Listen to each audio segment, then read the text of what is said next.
안녕하세요. 사단입니다. 오늘은 아파트 얘기를 좀 해볼까 해요. 아파트가요, 지금 반등하고 있습니다.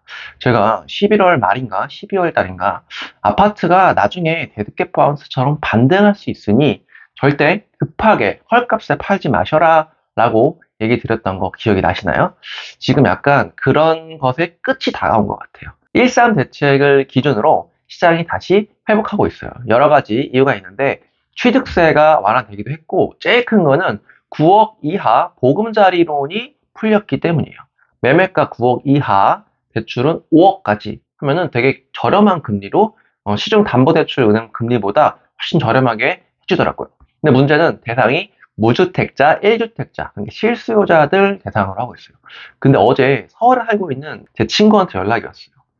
누구누구야, 나 이제 집 갈아타려고 하더라고요. 그래서 저한테 상담을 했는데, 그걸 제가 듣고 나서 느낀 게, 이 실수요자들이 느끼기에 지금 아니면 갈아탈 또 시기가 없다라고 보는 거예요. 왜냐면 DSR 규제를 안 보게끔 해줬잖아요. 이번 그 보금자리론 그걸로. 더군다나 서울이 조정적이 풀렸으니까 대출도 조금 원활한 편이잖아요.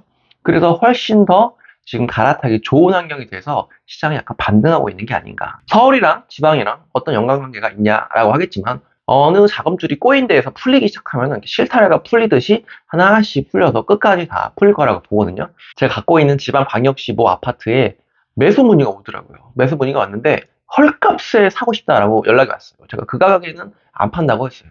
오히려 그 가격에 팔면은 뭐 이러저러한 사정에 의해서 돈을 제가 더 마련해야 되는 그런 상황이 오더라고요. 그래서 그냥 팔 바에는 내가 대출이자 감내하고 말겠다라고 제가 말씀드렸고, 또 다른 지방 소도시에 투자한 투자자분도 마찬가지로 그날 동일한 날에 매수 문의를 받으셨대요. 그리고 다른 분도 매수 문의를 받았다라고 하더라고요. 전체적으로 아파트 시장 분위기가 많이 좋아지고 있는 것 같다라고 느껴졌어요.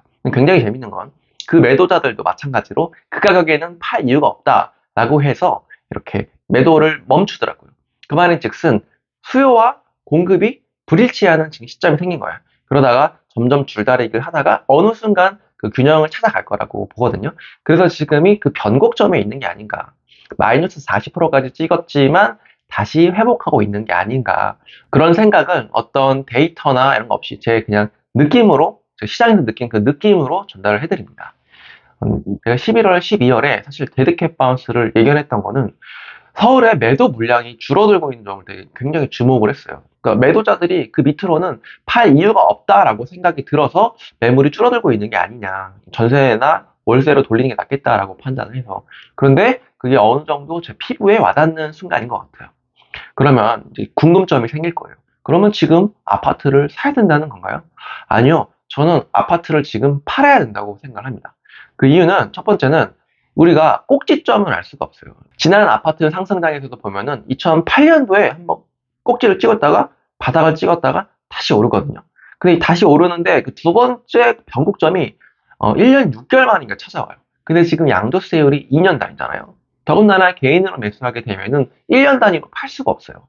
법인이면 차라리 단타가 가능한 구조인데, 어쨌든 이러나 저러나 개인이든 법인이든 단타를 치려면 우리가 언제가 꼭지인지를 알아야 되는데 그것조차도 상당히 쉽지 않고요. 다주택자들이나 법인들이 취득세가 6%로 내려왔다라고는 하지만 실제로 우리가 그 농어촌 특별세, 지방세를 내다 보면은 6.4%에서 6.6% 정도 돼요. 그렇게 낮은 세율은 아니라고 봐요. 막 그렇게 높은 수익을 추구하기에는 너무 거래 비용이 크다라는 거죠. 우선 첫 번째로 그렇고요. 저는 이제 아파트를 팔아야 된다는 관점인데, 이렇게 반등이 왔을 때 오히려 그동안 털지 못했던 물건들을 털고 차라리 현금으로 갖고 있거나 리스크를 대비하거나 아니면 기회가 많은 곳을 보자라고 하는 주의예요. 뭐 제가 오피스텔 투자자라서 그런 건 아니고 지금 정말 오피스텔 시장에 괜찮은 물건들이 많이 나왔어요. 21년 6월에 전세를 높게 맞춰놨어요. 그런데 매매가가 그렇게 높지 않은 물건들이 있어요. 그런 거를 잡는 거는 굉장히 저는 괜찮은 것 같아요. 물론 내가 5개월 있다가 6개월 있다가 전세금을 내어줘야 되는 상황이 올 수도 있지만 일단은 제가 싸게 사고 소유권 이전을 한 다음에 그 다음에 우리가 돈을 마련하는 것도 방법이잖아요. 아파트를 팔아서. 그런 방법도 굉장히 저는 지금 유효한 전략인 것 같다라고 생각을 들고요. 자, 오늘 내용을 좀 요약을 해보면 아파트가 오른다고 섣불리 우리가 거기에다가 매수를 할 건 아니고 그동안 정리하지 못했던 물건들을 한번 일정 정도 정리하는 시간을 가지면 좋을 것 같고, 그 정리된 돈으로 우리가 현금을 가지고 있다가 리스크 대비를 하거나 더 좋은 기회들이 있을 시장에 우리가 투자하는 것도 방법이라고 보겠습니다. 자, 오늘 내용은 여기까지고 영상이 유익하셨다면 구독과 좋아요를 눌러주세요. 지금까지 사다리TV였습니다. 감사합니다.